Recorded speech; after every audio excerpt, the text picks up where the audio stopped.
Assalamualaikum warahmatullahi wabarakatuh. Selamat pagi anak-anak kelas 5. Bagaimana kabar kalian hari ini? Semoga hari ini kalian diberikan kesehatan dan semangat buat belajar ya. Nah, pada pagi ini kita akan belajar tema 6 subtema 1 ya. Nah, muatan yang akan kita bahas yaitu muatan IPS. Mengenai apa materinya? Nah, kita akan belajar mengenai pengaruh interaksi manusia dengan lingkungan alam ya. Sebelum kita mulai untuk pembahasannya, silakan kalian persiapkan dulu buku kalian ya. Jadi, sekalian kalian menyimak video ini, sekalian juga kalian membaca buku kalian ya. Silakan persiapkan buku kalian, yaitu di buku Bupena jilid 5C ya nak. Nanti kita akan bahas mengenai materi yang ada di halaman 13 dan juga materi yang ada di halaman 18 ya. Silakan kalian persiapkan buku kalian. Nah, kalau sudah, kita langsung saja mulai belajarnya ya. Siapa di sini yang suka dengan membaca buku? Wah, jika kalian suka membaca buku, itu bagus sekali. Buku itu merupakan salah satu sumber informasi. Apalagi buku pengetahuan. Buku pengetahuan biasanya berisi informasi tentang peristiwa alam yang terjadi di sekitar kita. Seluruh makhluk hidup yang ada di bumi itu saling berhubungan. Makhluk hidup dapat hidup dari lingkungan alam karena alam menyediakan semua kebutuhan bagi makhluk hidup. Di lingkungan alam itu terdapat benda hidup dan juga benda mati. Antara benda hidup dan benda mati ini, keduanya saling berhubungan satu sama lain. Nah, apa saja itu benda hidup? Benda hidup itu adalah manusia, hewan, dan juga tumbuhan. Sedangkan benda mati, contohnya seperti air, udara, kemudian batu, tanah, dan lain-lain. Nah, benda mati itu dapat memengaruhi benda hidup. Seperti apa benda mati yang dapat memengaruhi benda hidup itu? Diperhatikan baik-baik contohnya. Jenis tanah, suhu, dan curah hujan di suatu tempat itu dapat memengaruhi tanaman dan tumbuhan di daerah tersebut. Perhatikan di sini, tanah, suhu, dan curah hujan ini adalah benda mati. Nah, namun benda mati ini dapat memengaruhi tanaman dan tumbuhan di suatu daerah. Ya, jadi ini contoh benda mati yang dapat memengaruhi benda hidup. Begitu pula benda hidup ini dapat memengaruhi benda mati. Seperti apa contohnya? Nah, daerah yang banyak tumbuhannya akan menjadi lebih sejuk dan memiliki air tanah yang berlimpah. Nah, di sini benda hidupnya adalah tumbuhan. Jika suatu daerah ini memiliki banyak tumbuhan, maka udaranya akan lebih sejuk. Sedangkan udara tersebut dan juga air adalah benda mati. Namun, benda mati tersebut dapat dipengaruhi oleh benda hidup, yaitu tumbuhan. Ya, jadi daerah yang banyak tumbuhannya itu dapat terasa lebih sejuk dan memiliki air tanah yang berlimpah. Jadi ini adalah contoh hubungan saling memengaruhi antara benda hidup dan juga benda mati. Hubungan manusia dengan lingkungan alam ini dibagi menjadi dua. Ada hubungan yang positif, contohnya manusia menanam pohon agar lingkungan kembali hijau. Ini contoh hubungan yang positif antara manusia dengan alam. Ya, jadi hubungannya ini memberikan hal-hal yang positif yang dapat memengaruhi keberlangsungan hidup lingkungan alam. Dan juga di sini ada hubungan yang negatif. Hubungan yang negatif ini adalah kebalikannya dari hubungan positif. Apa contohnya hubungan negatif? Nah, di sini manusia menebangi hutan dan dapat menyebabkan hutan menjadi gundul dan gersang. Lihat di sini perbedaannya. Ya, pada hubungan yang negatif akan terjadi dampak yang negatif jika hutan menjadi gundul dan gersang. Contohnya akan terjadi bencana tanah longsor. Ini contohnya hubungan yang negatif. Ya, hubungan yang positif contohnya pada alam adalah menanam pohon agar alam kembali hijau. Kalau hubungan yang negatif contohnya kebalikannya, yaitu manusia menebangi pohon.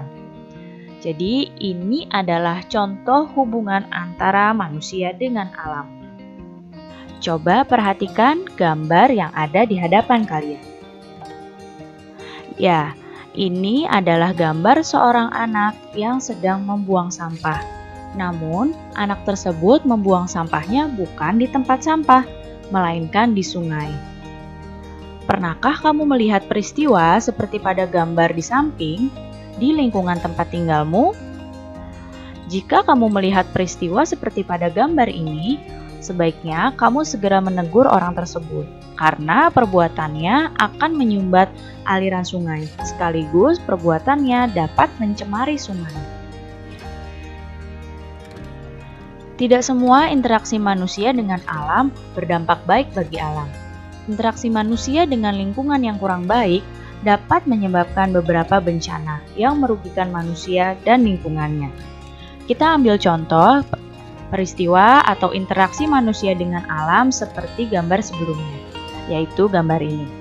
Ya, ini adalah gambar anak yang sedang membuang sampah di sungai. Interaksi manusia dengan alam ini bukan interaksi yang baik. Nah, ini dapat mengakibatkan bencana yang tentu saja merugikan manusia juga. Bencana yang dapat ditimbulkan dari peristiwa yang ada pada gambar adalah banjir. Ya, jadi dari membuang sampah di sungai ini dapat menyumbat aliran sungai dan dapat mengakibatkan banjir. Tidak semua manusia memiliki kesadaran untuk menjaga lingkungan. Lihatlah pada gambar. Ya, pada gambar di sini ada orang-orang yang menebangi pohon. Tentu saja hal tersebut dapat merusak hutan, dapat menghancurkan lingkungan hidup para hewan dan juga merusak habitat hewan. Dan juga peristiwa ini dapat menyebabkan bencana alam, yaitu tanah longsor dan juga banjir bandang. Apa saja kegiatan manusia yang dapat merusak lingkungan alam? Yang pertama adalah membuang limbah ke sungai. Tahukah kamu apa itu limbah? Limbah merupakan sisa dari suatu kegiatan.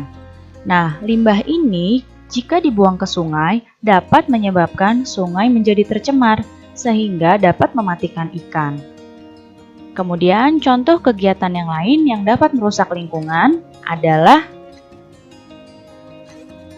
menebangi hutan secara liar. Nah, seperti pada gambar yang sebelumnya, menebangi hutan secara liar dapat menyebabkan hutan menjadi gundul.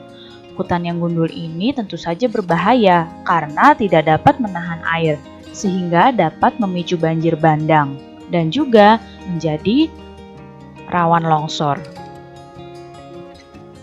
Yang selanjutnya adalah menggunakan pestisida secara berlebihan.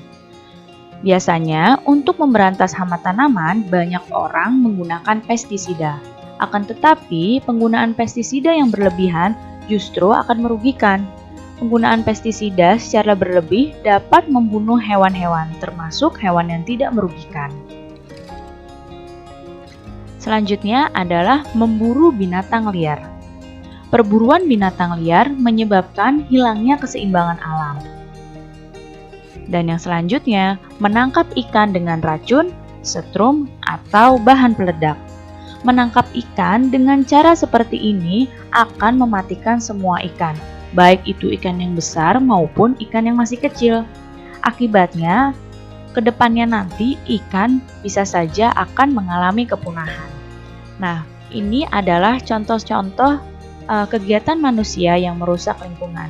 Dan kamu harus sebisa mungkin untuk menghindari kegiatan-kegiatan seperti ini agar lingkungan kita dapat tetap lestari. Nah, kemudian untuk tugas pelajaran tema hari ini yaitu kalian tentukan hasil interaksi dengan lingkungan alam pada tabel yang telah Ibu buat ya. Jadi nanti Ibu akan berikan 5 soal kepada kalian ya. Tentukan jenis interaksinya serta hasil interaksinya ya. Contohnya di sini bisa kalian lihat. Di sini Ibu berikan contoh ya.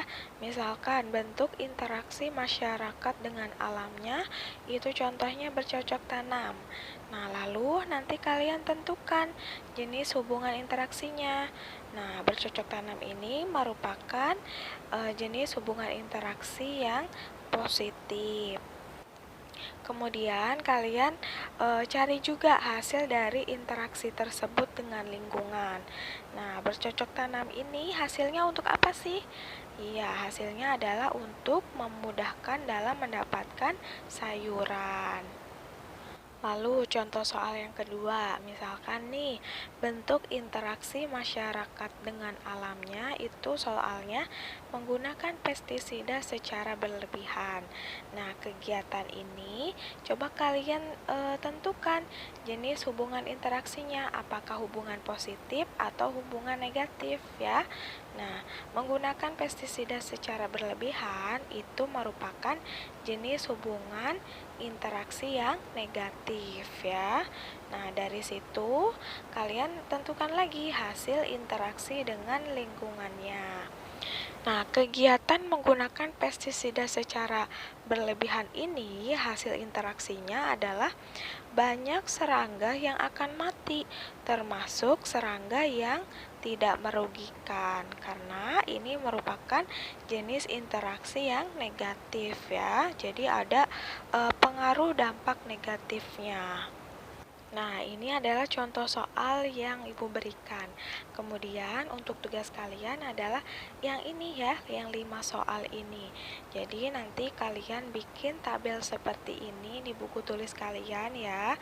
Tulis juga soalnya, bentuk kegiatannya. Kemudian kalian tentukan jenis hubungan interaksinya, apakah positif atau negatif ya. Setelah itu kalian cari deh hasil dari interaksi tersebut dengan lingkungan ya. Kalian kerjakan di buku tulis kalian ya. Cukup sekian ya pembelajaran tema hari ini. Kita lanjut lagi besok. Jika ada yang kurang dimengerti, nanti kalian bisa tanyakan di grup WA atau saat Zoom ya. Terima kasih sudah menonton video ini. Sampai jumpa lagi besok. Wassalamualaikum warahmatullahi wabarakatuh.